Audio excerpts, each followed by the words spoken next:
네, 여러분 안녕하세요. 제가 나르시시스트와 코디펜던트 영상을 올리면서 자주 받았던 질문이 바로 나르시시스트와 코디펜던트를 구분하기가 힘들다. 그러니까 나의 엄마는 나르시시스트일까 코디펜던트일까? 혹은 뭐 우리 아빠는 나르시시스트와 코디펜던트의 성격을 모두 가지고 있는데 그 우리 아빠는 과연 무엇일까요? 한 사람이 이 두 가지 특징을 가지고 있는 경우가 있을까? 이런 질문을 많이 올려주셨어요. 나르시시스트와 코디펜던트들은 정말 정반대의 성향의 사람들이긴 하지만 이들은 공통점이 더 많아요. 이들이 가지고 있는 문제, 내면의 문제의 원인도 동일하고 단지 어떤 방식으로 이 생각이 바뀌느냐의 차이일 뿐입니다. 그렇지만 이 나르시시스트와 코디펜던트들은 굉장히 많은 공통점을 가지고 있습니다. 이들은 엮이는 과정 안에서 성장한 사람들이라는 거예요. 이들의 부모는 나르시시스트 또는 코디펜던트입니다. 그리고 이들 모두 내면에 나르시시스트적인 상처, 트라우마, 아픔을 가지고 있습니다. 그런데 이런 똑같은 환경에서 똑같은 상처와 아픔을 가진 사람 중에 어떤 사람은 코디펜던트가 되고 어떤 사람은 나르시시스트가 되는 겁니다. 이들은 가정 환경이 비슷하기 때문에 엮이는 가정 환경, 부모 중에 한 사람이 비군 입격장애를 가지고 있다는 공통점이 있기 때문에 이들이 부모에게서 배운 건 역시 똑같습니다. 그리고 코디펜던트와 나르시시스는 모두 불안정 애착을 가지고 있습니다. 당연하죠. 엮이는 가정 안에서 성장했으니까요. 이번 영상에서는 나르시시스와 코디펜던트의 좀 차이 그리고 공통점 이런 부분을 좀 한번 자세히 보도록 하겠습니다. 그림을 보도록 하겠습니다. 나르시시스와 코디펜던트의 특징이 있습니다. 코디펜던트가 가지고 있는 특징은 다 나르시시스가 가지고 있는 거예요. 그쵸? 하지만 나르시시스가 가지고 있는 특징을 코디펜던트가 다 가지고 있는 것은 아닙니다. 코디펜던트와 나르시시스의 공통적인 성격이 있지만 나르시시스트만 가지고 있는 특징이 분명히 있습니다. 바로 굉장히 착취적인 대인관계를 가지고 있다는 것이죠. 그리고 또 하나는 특권의식. 나르시시스는 자기는 굉장히 특별하고 나는 굉장히 우월하고 나는 이런 수준의 사람들과만 어울릴 수가 있고 이런 생각을 가지고 있죠. 그리고 다른 사람에 대한 공감 능력이 굉장히 많이 떨어집니다. 하지만 코디펜던트들 같은 경우에는 착취적인 대인관계보다는 본인이 좀 희생하고 주는 대인관계를 맺는 경우가 많고요. 그리고 공감 능력이 매우 과도하다는 그런 차이가 있습니다.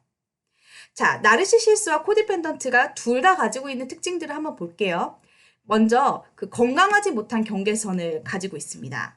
자, 이들은 왜냐면은 어렸을 때부터 이렇게 자기가 어렸을 때 이들의 부모 역시 나르시시스와 코디펜던트였기 때문에 건강한 경계선을 가지지 못하는 거예요. 그러니까 다른 사람이랑 나를 구분할 줄 모르고 다른 사람을 나의 연장선으로 봅니다. 그래서 내가 가지고 있는 생각, 감정을 다른 사람한테 투사를 하고 그리고 또 주변 사람들이 어떤 실수를 하거나 부족하면은 그게 나의 잘못이라고 느끼는 거예요. 굉장히 견딜 수가 없습니다. 그래서 코디펜던트와 나르시시스들은 경계선이 굉장히 약하기 때문에 어떤 말이나 행동을 했을 때 굉장히 과민하게 반응하거나 굉장히 방어적인 태도를 취하거나 혹은 이제 너무 그걸 개인적으로 받아들이는 경우가 많습니다. 통제 부분을 좀 보도록 할게요. 나르시시스와 코디펜던트는 모두 내면에 굉장한 불안함, 그리고 막 불안전함, 막 이런 게 있어요. 그러니까 굉장히 불안해요. 그래서 주변 상황을 통제했을 때 우리가 좀 더 안전하다는 기분이 들거든요.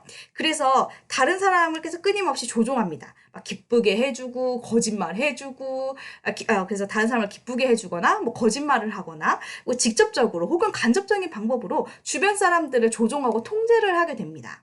그래서 어떤 사람 때문에 내가 뭐 두렵거나 겁이 났거나 뭐 수치심이 들거나 뭐 화가 나거나 슬프거나 걱정이 된다. 자, 그러면 그 사람을 통제하면 되는 것이죠. 그래서 나르시시스와 코디펜던트는 모두 주변 사람을 조종하고 통제한다는 특징이 있습니다. 또 하나는 건강하지 못한 의사소통 능력이 있습니다. 그러니까 이 코디펜던트와 나르시시스트 둘 다 하는 말이 좀 역기능적이에요. 좀 설득이라든지 이런 설득을 잘 못해요. 합리적으로 설득하는 걸 잘 못하고 비난하거나 막 뭘 해달라고 일방적으로 요구하거나 뭐 프레임을 씌우는 거죠. 너는 못된 애야. 너는 나빴어. 아니면 어떤 특정 사람들을 그룹으로 묶어서 얘기한다든지 혹은 언어적인 폭력을 한다든지 이들의 대화의 방식은 굉장히 건강하지가 못합니다. 근데 이제 나르시시스 같은 경우에 이제 여기에다가 굉장히 지능적으로 사람을 말로 괴롭히거나 또 굉장히 간접적으로 애들러서 공격하는 이제 그런 방식이 나르시시스 같은 경우에 더 포함될 수가 있습니다. 그리고 또 하나는 친밀감 형성이 굉장히 어렵다는 것입니다. 왜냐하면 경계선을 구분하지 못하잖아요. 그러니까 그 나의 연인에게 어느 정도의 자유도와 자율성, 그리고 시간 이런 것을 존중해 줄 수가 없습니다. 우리는 부부니까 막 모든 것을 다 알아야 된다고 생각을 합니다. 이런 건강한 관계를 맺기 위해서는 코디펜던트 역시 다른 사람에게 의존하기보다는 자율적인 태도를 갖고 또 효과적으로 어떻게 하면 대화할 수 있는지 그 방법을 배우고 또 스스로의 자존감을 높여가는 것이 반드시 필요합니다. 그리고 이제 그 외에도 의존하는 성향, 그리고 현실을 부정하는 것, 그 내면에 깊은 수치심을 가지고 있는 것 또한 공통점입니다. 근데 이것은 이 근원적인 원인은 같은데 겉으로 드러나는 방법이 다르기 때문에 이 부분을 좀 더 자세하게 보도록 하겠습니다. 먼저 의존 부분부터 보도록 하겠습니다. 자, 의존성 뭐냐면 이 코디펜던트와 나르시시스는 나르시시스적인 상처가 있는 사람이에요. 무슨 얘기냐면 부모 중에 한 사람이 패솔로지컬 나르시시스트라고 해서 비군 인격장애나 뭐 부모가 알코올 중독자거나 약물 중독자거나 자 이런 어떤 중독된 사람인 경우도 마찬가지입니다. 자 이들은 마음 안에 어떤 상처가 있다는 거예요. 진짜 나랑 연결될 수가 없어요. 마음이 굉장히 공허한 거예요. 진짜 내가 어떤 사람인지를 알지를 못하는 그런 문제를 가지고 있습니다. 그래서 이 코디펜던트는 어떻게 하냐면 계속해서 끊임없이 주변에 있는 사람, 어떤 상황, 어떤 문제에 자기의 생각과 행동을 자꾸 개입하고 거기에 자꾸 뛰어듭니다. 그래서 이런 상실감을 잊어버리는 거죠. 자, 하지만 나르시시스트 같은 경우는 어떻게 하냐면 자, 진짜 자기의 모습을 보는 건 너무 두려운 거예요. 진짜 나는 막 연약하고 문제가 있고 또 불안해하고 누군가로부터 인정과 사랑을 받고 싶고 의존하고 싶은 자 그런 연약한 나예요. 진짜 나는 이 나르시시스트는 그걸 부정하고 싶어요. 그래서 어떻게 하냐면 가짜 나를 만드는 거예요. 아주 이상화된 가짜 나를 만듭니다.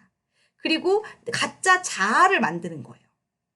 근데 문제는 뭐냐면 이건 가짜잖아요. 그래서 나르시시스는 끊임없이 넌 정말 예쁘구나. 너는 정말 똑똑하구나. 이러면서 끊임없이 나의 이 가짜 자아를 확인시켜 줄 수 있는 찬사와 관심을 다른 사람한테 받아야 되는 거예요. 이 나르시시스는 다른 사람에게 인정받는 거에 중독될 수밖에 없는 거예요. 다른 사람의 인정이 없으면 나는 진짜 나를 직면해야 되니까 그것이 두려운 것입니다. 자, 두 번째 좀 자세하게 알아볼 특징은 수치심이라는 거예요. 자, 다시 이 안에 내면에 어떤 감정이 있냐면 불안함, 불안정함, 수치심, 분노가 있습니다. 왜냐하면은 이들은 엮이는 과정에서 자랐으니까 말이에요. 나의 필요가 충족이 안 되는 거예요. 부모가 나를 사랑해주지 못하니까.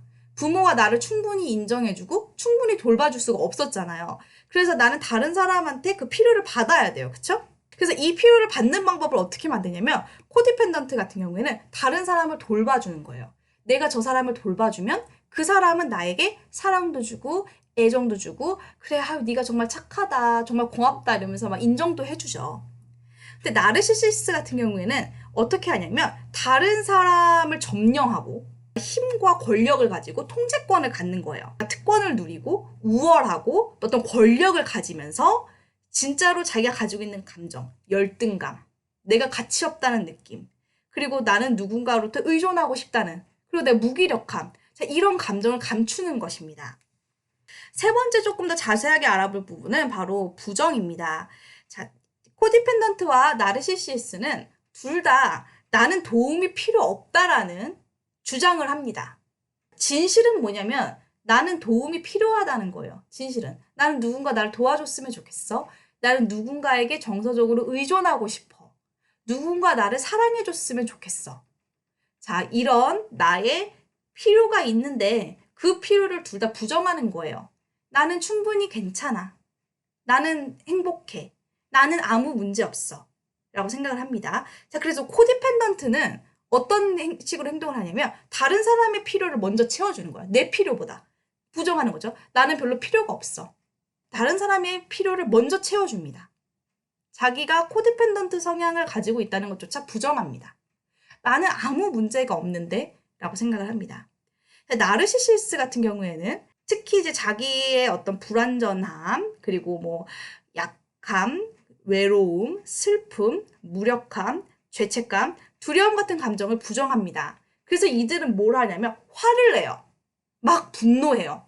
왜 화를 내고 왜 분노하냐? 내가 화를 낼 때 나한테 힘이 있는 것처럼 느껴지거든요. 이들은 오만함, 질투, 분노 같은 감정.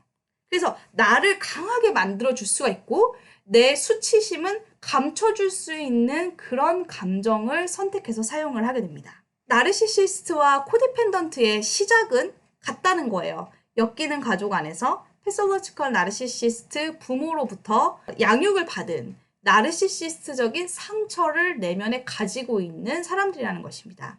근데 이것을 어떤 방향으로 이게 나갔는가?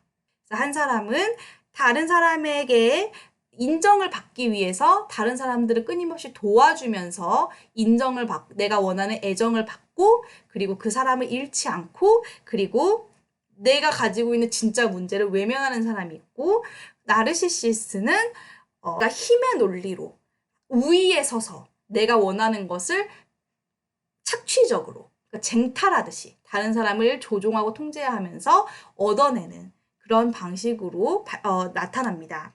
그래서 코디펜던트와 나르시시스는 영혼의 짝꿍인 거예요. 겉으로 보이기에는 달라요. 한 사람은 주기만 하고 한 사람은 받기만 합니다. 그 깊숙한 공통점이 있는 거예요. 나르시시스트적인 상처, 이 트라우마를 가지고 있기 때문에 이들을 아주 깊숙이 연결될 수밖에 없습니다. 이 영상이 나르시시스트와 코디펜던트가 헷갈리는 분들에게 조금이나마 도움이 되셨기를 바라고요. 코디펜던트라고 해서 절대 좋은 것은 아닙니다. 어쨌든 우리가 코디펜던트 성향을 가지고 있다고 하더라도 이것은 우리가 정말 극복해야 될 그런 우리의 문제입니다. 끝까지 들어주셔서 감사합니다.